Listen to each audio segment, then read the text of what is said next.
तो स्वागत करुच्ची मो चैनल को। आज मुझे आसी एक नुआ भूत कहानी को। ये भूत कहानी ना हूँ ओमेगल भूत कहानी। आज्ञा ओमेगल आज्ञा आप जानते गोटे वेबसाइट जी आम अन्न लोकों सहित कथा हो पार। हाँ आज्ञा, तो चलते स्टार्ट करवा कहानी को। कहानी प्रथम चार जन सांग गोटे कंपार्टमेंट बस कथा होती, कारण बहुत दिन कॉलेज सांग से सब मिसिकी खटी करुले।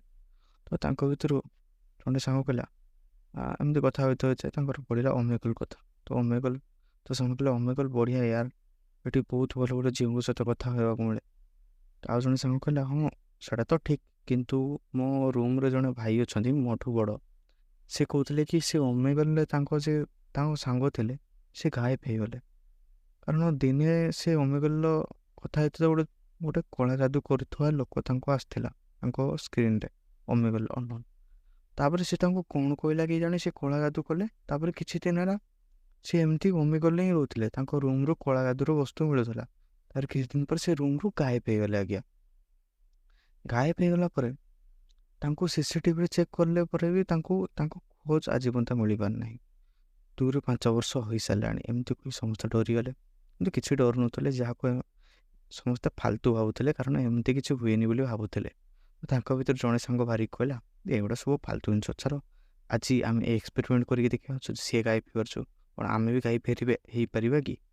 तो समस्ते भर किसी सांग मना कले ना ना ये एक्सपेरिमेंट करवानी, बहुत खतरनाक एक्सपेरिमेंट किसी भी पारे। तो आउ किसी सांग कहले चल किसी भी हम ना। तो एम कहीमती सब फोर्सफुली सब सांग कले जहाँ घर से बसते लैपटॉप रे ओमेगल ओपन कले। Then black magic filter enter करी सी स्टार्ट कले ओमेगल। तो प्रथम स्क्रीन रे गोटे स्त्री लोक आला जी कि कला साड़ी पिंधला, गोटे अंधार रूम रे सी बसी थिला। तो बैकग्राउंड जे थिला बहुत ब्लर थिला, किसी क्लियर देखा नथिला, केवल ता मुंह ही ठीक से देखाउथला। से देखिया को 30 ରୁ 35 वर्षर स्त्री लोक हो और देखिया को मध्य भल सुंदर मध्य। एमान 4 जन ताको देखि बहुत फिदा होइथिले एवं बहुत खुशी होइथिले। प्रथमे एमान किछि कहू नथिले ताको अनैथिले, किंतु प्रथमे स्त्री लोक हाय बोली कहला। तो एम समस्ते भाविले जे ये मत कौच भाविकी से भाई रिप्लाय कले। और एम भर जड़े सांग बाहरी कहला तुम्हें कौन कला जादू कर। स्त्री लोकटी कहला हाँ मु कला जादू कै। तो पुणी अथर से सांगटी कहला तो आम उपर कर। कहले ठीक अच्छे, तुम जब चाहूच मु तुम कला जादू कला जादू कै तो निहाती करी। तो एमती है। तो भर बहुत सांग सब राजी हो गले हाँ कला जादू आम उपर हो बोली। तो स्त्री लोक गोटे मंत्र कहला पढ़ापे, ये मंत्रटी समस्ते कह। भर जड़े सांग थिला से मंत्र कहू नथला और ता सांग को से मना कला भाई तू ये मंत्र कहनी, मत भल लगुनि मंत्रटा। ता सांग सी जहाँ को कहला तू कहबू ना नहने मु से आर सांग को कहीदेवी तू ता क्रस सहित से नुची नुची देखा कर बाध्यतामूल ये भी से मंत्र कहला।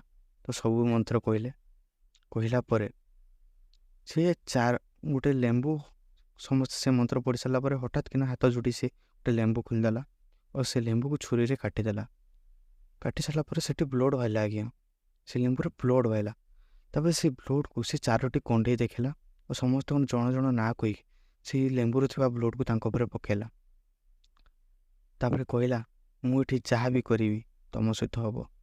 ये समस्त हंसले ये कि फालतू कथा कौच यार, जहाँ भी करी आम सहित हम कंडे करदे थोड़ी ना आम उपरे हम। तो सी कौन कला ना से जनक गोटे जनक ना से सांग 4 जन जनक नार कंडे गोटे कला टीका मारला।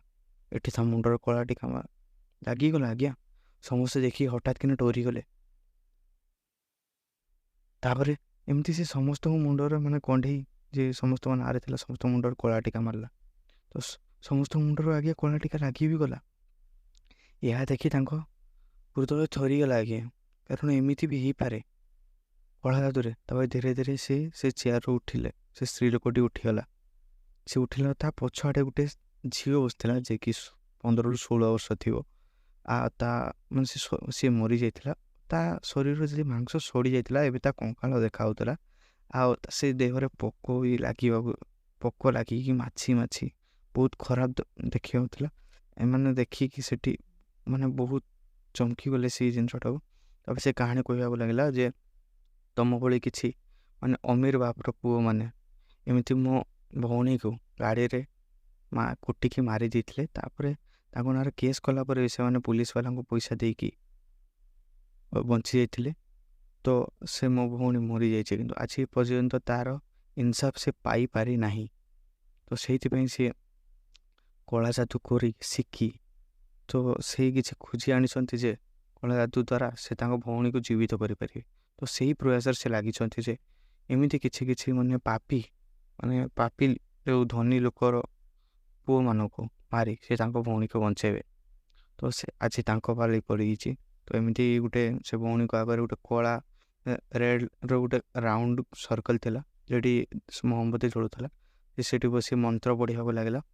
ତାପରେ ଧୀରେ ଧୀରେ ଜଣକୁ କହିଲା, ତୁ ତୋ ହାତ ଗୁଇଁଠି ପାଖରୁ କାଟ। ଇଏ କହିଲା, ନା ମୁଁ କାଟିବିନି, ଯାହା କରୁଛୁ କର, ମୁଁ କାହିଁ କାଟିବି, ଆଉ ତୁ କାଟିବୁ ନା ମୁଁ ଏଠି ତୋ ମୁଣ୍ଡ କାଟିବି। ତ ଏଇ କାଟି ନଥିଲା, ତ କାଟିଲାନି। ଯେମିତି ତାକୁ କହିଲା, ତୁ କାଟୁଛୁ ନା ମୁଁ ତୋ ମୁଣ୍ଡ କାଟିବି। ତଥାପି ମାନିନଥିଲା। ତ ସେ ସ୍ତ୍ରୀ ଲୋକ ସେ କଣ୍ଢେଇର ମୁଣ୍ଡଟି କାଟି ଦେଇଥିଲା। ଏଠି ଯେ ଲ୍ୟାପଟପ୍ ସ୍କ୍ରିନ୍ରେ ସେ ଭିଡ଼ିଓ ଦେଖୁଥିଲା ତା ମୁଣ୍ଡ ବି କଟିଗଲା। ଆଜ୍ଞା, ତା ମୁଣ୍ଡ ବି କଟିଗଲା। ଏବେ 3 ଜଣ ସାଙ୍ଗ ହିଁ ବଞ୍ଚିଛନ୍ତି।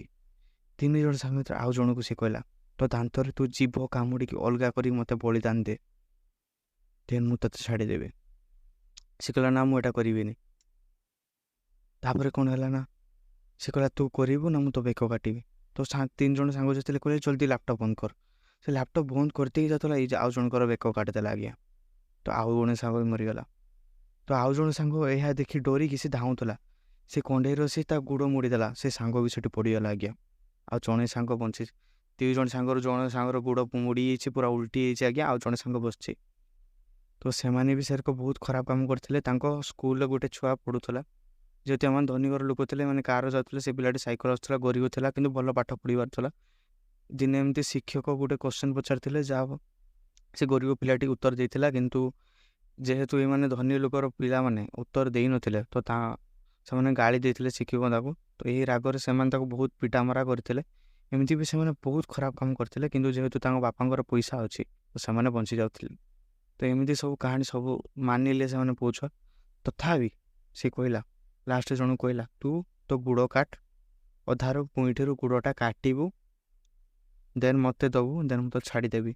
ଦେନ୍ ସେ ଆଉ ଜଣେ ସାଙ୍ଗ ତା ଘରକୁ ପଠାଇଲା ଛୁରୀଟା ନେଇକି। ତ ଛୁରୀ ଆଣିଲା। ସେ ଛୁରୀ ଆଣିସାରିଲା ପରେ ରାଖୁଥିଲା, ଏ ତା ପାଟିରେ କନା ଉଡ଼େଇଲା। ଆଜ୍ଞା, ତାର ସେ ଗୋଡ଼ କାଟିବାକୁ ଲାଗିଲା। ଆଜ୍ଞା, ତା କଥା ମାନିକି। ଆଜ୍ଞା, ଆଉ କ'ଣ କିଛି ଉପାୟ ନଥିଲା, ସେ ତା ଗୋଡ଼ ହିଁ କାଟିବାକୁ ଲାଗିଲା। ଗୋଡ଼ କାଟିତେ କାଟିତେ ସେ ଗୋଡ଼ ଅଧା କାଟିଥିଲା। ସେ ତାକୁ କହିଲା, ଏବେ ତୁ ଦାନ୍ତରେ କାମୁଡ଼ିକି ଅଲଗା କର। ଆଜ୍ଞା, ସେ ବହୁତ ଚେଷ୍ଟା କଲା, କିନ୍ତୁ ଖୋଲି ପାରିଲାନି। ଆଜ୍ଞା, ଯେହେତୁ ସେ ଖୋଲି ପାରିଲାନି, କହିଲା, ମୁଁ ଖୋଲି ପାରିନି, ମୋତେ ମାରି ହେଇଯିବ। ତାପରେ ସେ ସ୍ତ୍ରୀ ଲୋକଟି ତା ବେକ କାଟିଦେଲା। ଆଜ୍ଞା, ସେ ମରିଗଲା। ତାପରେ ଆଉ ଜଣେ ଯେ ସାଙ୍ଗ ଥିଲା, ସେ କହିଲା, ତ ହାତ ପାପୁଲିରୁ ଅଧା ମୋତେ କାଟିକି ଦେ। ସେ ଛୁରୀ ଆଣିକି କାଟିଲା। ଆଜ୍ଞା, ଅଧା କାଟିଛି। ତାକୁ କହିଲା, ତ ଦାନ୍ତରେ କାମୁଡ଼ିକି ହାତର ପାପୁଲିଟି ଅଲଗା କର। ଆଜ୍ଞା, ତ ସେ ବହୁତ ଚେଷ୍ଟା କରି ଅଲଗା କରିଦେଲା। ଆଜ୍ଞା, ତାପରେ ସେ ହାତ ପାପୁଲିଟି ତାକୁ ଦେଇଦେଲା। ଏବେ ସବୁ ସାଙ୍ଗ ମରିଛନ୍ତି, କେବଳ ଜଣେ ସାଙ୍ଗ। ଆଜ୍ଞା, ତା ହାତ ପାପୁଲି କାମୁଡ଼ିକି ସେ ଅଧା କାଟିଲା। ସେ ମାନେ କଷ୍ଟରେ ଚିଲଉଥାଏ, କାନ୍ଦୁଥାଏ, ତଥାପି ସେ କାଟୁଥାଏ। ଆଜ୍ଞା, କାରଣ ବଞ୍ଚିବାର ଅଛି। ଆଜ୍ଞା, ତାର କାଟିକି ସେ ଦାନ୍ତର କାମୁଡ଼ିକି ଛିଡ଼େଇଦେ କହିଲା। ଆଜ୍ଞା, ଏତେ କଷ୍ଟ କେହି ବି କାହାକୁ ନ ଦିଅନ୍ତୁ। ଆଜ୍ଞା, ସେ ଦାନ୍ତର କାମୁଡ଼ିକି ସେ ହାତ ପାପୁଲିଟାକୁ ଅଲଗା କରିଦେଲା। ତାପରେ ସେ ତାକୁ ବଳିଦାନ ଦେଇଦେଲା। ଆଜ୍ଞା, ତାପରେ ଯେ ବଳିଦାନ ଦେଇସାରିଲା ପରେ ତାର ଯେଉଁ ଭଉଣୀ ଥିଲା, ସେ ଟିକେ ଏମିତି ଠିକ୍ ହେଲା। ତାପରେ ସେ ଯେଉଁ ସାଙ୍ଗ ଥିଲା, ସେ ଧାଇଁକି ହସ୍ପିଟାଲରେ ପହଞ୍ଚିଗଲା। ଆଜ୍ଞା, ବହୁତ ଦିନ ଟ୍ରିଟମେଣ୍ଟ ହେଲା। ଆଜ୍ଞା, ତାପରେ ସେ ସ୍ତ୍ରୀ ଲୋକଟି କିଏ? ଆଜ୍ଞା, ତ ସେ ଯେ ସାଙ୍ଗ ବଞ୍ଚି ଯାଇଥିଲା, ସେ ହସ୍ପିଟାଲରେ ଥିଲା ଆଡ଼ମିସନ୍, ଏବଂ ତା ହୋସ୍ ଆସିନଥିଲା।